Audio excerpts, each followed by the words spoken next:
अगला सवाल है, वेरी इंपॉर्टेंट है, ये बार बार पूछा जाता है। एनीमोमीटर का उपयोग किस लिए किया जाता है? एनीमोमीटर का उपयोग किस लिए किया जाता है? ऑप्शन ए वायु वेग मापन, वायु दिशा सूचक यंत्र, वायु नमी मापन और वायु दाब। बताना है आपको। 4 ऑप्शन है और 4 सेकंड का समय है आपके पास। बताना है एनीमोमीटर का उपयोग किस लिए किया जाता है। Option A, B, C, D. देखो, जिसने जवाब दिया है ए ऑप्शन बिल्कुल सही जवाब है आपका। एनीमोमीटर का उपयोग किस लिए किया जाता है? वायु के वेग को मापने के लिए और वायु की दिशा को मापने के लिए विंड वेन का उपयोग किया जाता है। विंड वेन का उपयोग किया जाता है। ये क्वेश्चन हर बार आता है लगभग, इसने तो रिजर्वेशन ही करवा लिया, मुझे ऐसा लगता है। हर जगह ये एग्जाम में टपक जाता है, चाहे सुपरवाइजर ले लो, AAO ले लो, आप जेट, ICR, BHU ले लो, सब जगह ये क्वेश्चन आता है क्योंकि कंफ्यूज हो जाता है इसमें स्टूडेंट। एनीमोमीटर का देखते ही वो सीधा ये शक करता है कि वायु की दिशा बताता है, लेकिन दिशा नहीं बताता है, ये वायु का वेग बताता है या उसका स्पीड की किस गति से वायु बह रही है। ठीक है, तो अगला सवाल है, खुरपका मुंहपका रोग किसके कारण होता है? ये सवाल भी बार बार पूछा जाता है। खुरपका मुंहपका रोग किसके कारण होता है? ए वायरस, बी जीवाणु, सी प्रोटोजोआ और डी कवक। 4 ऑप्शन, 4 सेकंड का समय है, आपको बताना है जल्दी से। लाइव चैट बॉक्स में कमेंट करके बताइए। देखो, जो वीडियो लाइव क्लास चल रही है उसके नीचे 2 कमेंट बॉक्स होते हैं, एक होता है लाइव चैट बॉक्स और एक होता है कमेंट बॉक्स। तो लाइव चैट बॉक्स में आपको कमेंट करना है। आप वैसे तो कहीं भी कर सकते हैं, कोई ज़रूरी नहीं है, लेकिन लाइव चैट बॉक्स में आप सबके साथ कमेंट करोगे तो सही रहेगा थोड़ा। ठीक है, अगला सवाल है, इसका आंसर दीजिए। जिसने ए ऑप्शन वाला आंसर दिया है वायरस, बिल्कुल सही है। ये जो वायरस होता है ये 7 प्रकार का वायरस होता है। A, O, C और 3 और प्रकार के वायरस होते हैं, वो टोटल मिला के 7 प्रकार के वायरस से क्या होता है? खुरपका मुंहपका रोग होता है। अब देखो, खुरपका मुंहपका रोग में क्या होता है? इस रोग में जो पशु का खुर होता है, खुर यानी कि उसके जो पाँव होते हैं और उसका जो मुंह होता है, उस पर विशेष प्रकार के क्या बन जाते हैं? छाले बन जाते हैं। विशेष प्रकार के छाले बन जाते हैं, उसका मुंह सूज जाता है, कट जाता है, फट जाता है और उसके जो खुर होते हैं वो भी कट फट जाते हैं। यही इस रोग का मुख्य लक्षण है और मुख्य रूप से ये भेड़ और बकरियों में अधिक होता है और आसानी से वहाँ पर ज़्यादा फैलता है। तो खुरपका मुंहपका रोग के बारे में मैंने आपको बता दिया। अगला सवाल है, राजस्थान की मेरिनो किस नस्ल को कहा जाता है? Option A Chokhla, option B Marwari, option C Bikaneri और ऑप्शन डी गद्दी। 4 ऑप्शन हैं, आपको बताना है। चोखला, मारवाड़ी, बीकानेरी और गद्दी, चारों ही भेड़ की नस्लें हैं, ध्यान रखना, चारों ही भेड़ की नस्लें हैं। और स्पेशली ये जो गद्दी है, ये अभी AAO का जो एग्ज़ाम हुआ था पीछे, उसमें पूछा गया था निम्न में से भेड़ की कौन सी नस्ल है, और उसमें गद्दी था और लोगों ने गद्दी को गलत किया था और ये गद्दी भेड़ की ही नस्ल होती है। गद्दी कहाँ पर पाई जाती है? गद्दी भेड़ की नस्ल होती है जो मुख्य रूप से कश्मीरी क्षेत्र में, कश्मीर में पाई जाती है। तो इसका आंसर जिसने दिया है चोखला, बिल्कुल सही जवाब है आपका। राजस्थान की मेरिनो किस नस्ल को कहते हैं? चोखला को कहते हैं। ठीक है, अगला सवाल है, गुलाब में प्रवर्धन किस विधि से किया जाता है? गुलाब में प्रवर्धन किस विधि से किया जाता है? देखो, इसके बारे में एक चीज़ और बता देता हूँ। जो राजस्थान की नस्ल मेरिनो है, चोखला है, वो उससे उत्तम नस्ल की ऊन प्राप्त होती है, इसलिए उसको मेरिनो कहते हैं। और दूसरा बात यह है कि ये चूरू, सीकर और झुंझुनू के जो शेखावटी क्षेत्र हैं, उन क्षेत्रों में ज़्यादा मिलती है। सीकर, चूरू और झुंझुनू के शेखावटी क्षेत्रों में ज़्यादा मिलती है, ध्यान रखिएगा, ये शेखावटी क्षेत्रों में ज़्यादा मिलती है। इसका वितरण क्षेत्र भी पूछा जाता है कि किन क्षेत्रों में ज़्यादा मिलती है। अगला सवाल है, गुलाब में प्रवर्धन किस विधि से किया जाता है? गुलाब में प्रवर्धन किस विधि से किया जाता है? आप कमेंट बाद में करिएगा। पहला है option A T budding, option B hardwood cutting, option C बीज द्वारा और ऑप्शन डी गुट्टी दाग। तो जो गुलाब में प्रवर्धन की विधि है वो बतानी है आपको। कमेंट बॉक्स में कमेंट करके बताइए, टी बडिंग, हार्डवुड कटिंग, बीज द्वारा या गुट्टी द्वारा। जिसने भी आंसर दिया है टी बडिंग, बिल्कुल सही जवाब है आपका ऑप्शन ए। ऑप्शन ए सही जवाब है।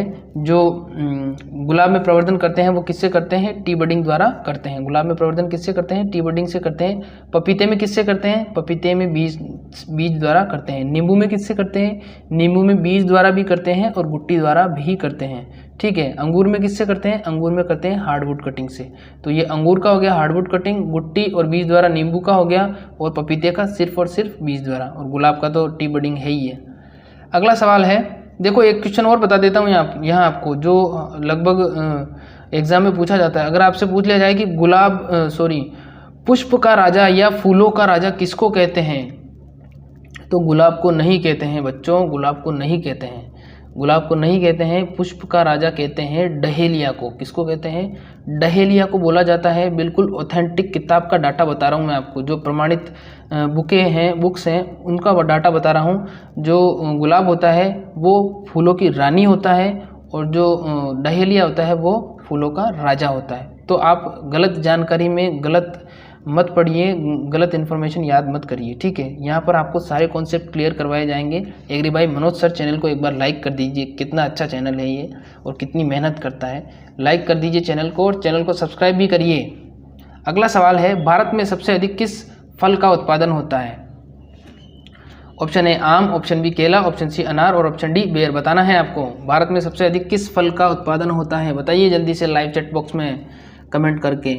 देखो बिल्कुल सही जवाब है, आम का उत्पादन होता है। लेकिन अगर आपसे पूछ लिया जाए कि भारत में आम के अलावा सबसे ज़्यादा उत्पादन किसका होता है, फिर उसका जवाब क्या होगा? फिर उसका जवाब क्या होगा? केला। क्या होगा? केला। तो भारत में सबसे अधिक उत्पादन आम के बाद में किसका होता है? केले का होता है। और विश्व का जो 60% आम है वो भारत में उगाया जाता है। और विश्व का जो सबसे उत्तम क्वालिटी का आम है, जो सबसे बेस्ट क्वालिटी का आम होता है, उसकी जो किस्म है उसका नाम है अल्फांसो। क्या है? अल्फांसो। और वो सिर्फ और सिर्फ भारत में उगाई जाती है। तो उम्मीद करता हूँ आपको समझ में आ रहा होगा। और ये जो केला होता है ना, इसके बारे में मैं कुछ तथ्य बताना चाहूँगा आपको। देखो केला, एक तो केले का पेड़ नहीं होता है, ठीक है। अब आप कहोगे सर ये कैसी बात कर रहे हो? देखो पेड़ नहीं होता है केले का, उसको हम पेड़ नहीं कह सकते, वो एक शाख होती है। क्या होती है? एक शाख होती है, उसको पेड़ नहीं कहा जाता है। अगर आपसे पूछ लिया जाए कि ऐसा कौन सा पेड़ है जिसमें लकड़ी नहीं होती, ऐसा कौन सा पेड़ है जिसमें लकड़ी नहीं होती, तो केले के पेड़ में लकड़ी नहीं होती है। ध्यान रखिएगा, केले के पेड़ में लकड़ी नहीं होती है। केले का जो पेड़ होता है वो रेशों से मिलकर बना होता है। किससे मिलकर बना होता है? रेशों से मिलकर बना होता है। और केला पेड़ नहीं होता है, वो एक शाख होता है। फिर और एक बता देता हूँ, केला अपने जीवन काल में मात्र एक बार ही फल देता है, ठीक है। केला अपने जीवन काल में मात्र एक बार ही फल देता है। तो उम्मीद करता हूँ आपको जानकारी पसंद आई होगी। अगला सवाल है, गरीब का सेब किस फल को बोला जाता है? बेर, अमरूद, नाशपाती और चीकू। 4 ऑप्शन, 4 सेकंड का समय। कमेंट फटाफट करिए, फटाफट कमेंट करिए, आगे बढ़ते हैं। फिर गरीब का सेब किस फल को बोला जाता है? बेर, अमरूद, नाशपाती, चीकू। नाशपाती है, सत्यानाशपाती नहीं है जी। जिसने जवाब दिया है बेर, बिल्कुल सही जवाब है, बिल्कुल सही जवाब है आपका। गरीब का सेब किसको बोला जाता है? बेर को बोला जाता है। बेर का वैज्ञानिक नाम क्या है? बेर का वैज्ञानिक नाम है जिजीफस मोरेशियाना, ठीक है। सबसे ज़्यादा बेर कहाँ पर होते हैं? सबसे ज़्यादा बेर होते हैं अपने राजस्थान में, आपनो राजस्थान। जो स्टेट, दूसरे स्टेट से भी जो स्टूडेंट वीडियो देख रहे हैं, तो ऐसी बात नहीं है आपनो राजस्थान वाली, आपनो भारत भी कह सकते हैं हम। उत्तर प्रदेश के, मध्य प्रदेश के निवासी जो देख रहे हैं उनको भी सबको प्यार भरा नमस्कार मेरा। निम्न में से कौन सा उर्वरक कार्बनिक है? बताना है आपको, निम्न में से कौन सा उर्वरक कार्बनिक है? यूरिया, नाइट्रोजन, फास्फोरस और कैल्शियम। 4 ऑप्शन कमेंट बॉक्स में कमेंट करके बताइए, फिर इससे रिलेटेड अच्छी जानकारी दूंगा आपको मैं। यूरिया, नाइट्रोजन, फास्फोरस और कैल्शियम, निम्न में से कौन सा उर्वरक कार्बनिक है? जिसने ए ऑप्शन दिया है बिल्कुल सही जवाब है आपका, यूरिया। यूरिया क्या होता है? कार्बनिक उर्वरक होता है, जिसको कहाँ पर बनाया जाता है? जिसको बनाया जाता है फैक्ट्री में या लेबोरेटरी में। अब यहाँ पर सवाल आ गया, निम्न में से कौन सा उर्वरक एमाइड उर्वरक है? एमाइड उर्वरक पूछ लिया जाए तो भी इसका जवाब क्या होगा? यूरिया। तो भी इसका जवाब क्या होगा? यूरिया होगा। 46% नाइट्रोजन इसमें पाई जाती है। अगला सवाल है,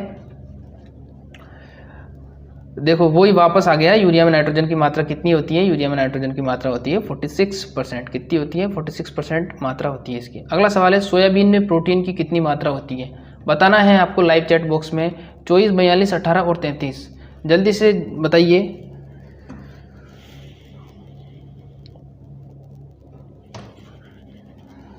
जिसने जवाब दिया है ऑप्शन बी बिल्कुल सही जवाब है आपका। सोयाबीन में प्रोटीन की मात्रा होती है 42%। कितनी होती है? 42% होती है। और 20% इसमें तेल पाया जाता है। तेल कितना पाया जाता है? इसमें 20% तेल की मात्रा पाई जाती है। तो सोयाबीन 20% तेल और 42% इसमें क्या होती है? 42% इसमें प्रोटीन पाया जाता है। ठीक है, सबसे ज़्यादा सोयाबीन का उत्पादन भारत में कहाँ होता है? भारत में सबसे ज़्यादा सोयाबीन का उत्पादन होता है मध्य प्रदेश में। कहाँ पर होता है? मध्य प्रदेश में होता है।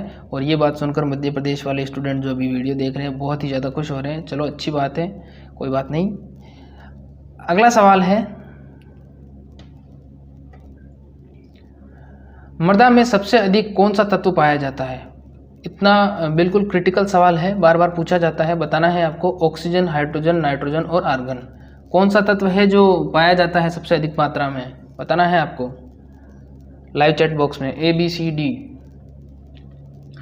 जिसने जवाब दिया है ऑप्शन ए उनका सही है, जिसने जवाब दिया है सी उनका गलत है। ठीक है, तो जो मृदा में सबसे अधिक ज़्यादा मात्रा में जो तत्व पाया जाता है वो कौन सा तत्व होता है? वो होता है ऑक्सीजन। वो क्या होता है? ऑक्सीजन होता है। कभी कभी क्या कमेंट के चक्कर में मैं कंफ्यूज हो जाता हूँ, इसलिए मैं आपसे कहता हूँ कि चलती वीडियो में आपको कमेंट का जवाब नहीं दे सकता।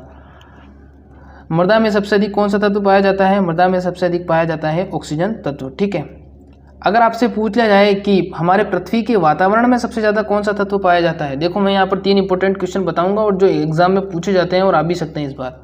मृदा में अगर पूछ लिया जाए तो मृदा में सबसे अधिक कौन सा तत्व होगा? ऑक्सीजन होगा। अगर आपसे पूछ लिया जाए कि पृथ्वी के वातावरण में सबसे ज़्यादा कौन सा तत्व पाया जाता है, पृथ्वी के वातावरण में सबसे ज़्यादा कौन सा तत्व पाया जाता है, तो आपका आंसर क्या होगा? नाइट्रोजन। लेकिन अगर आपसे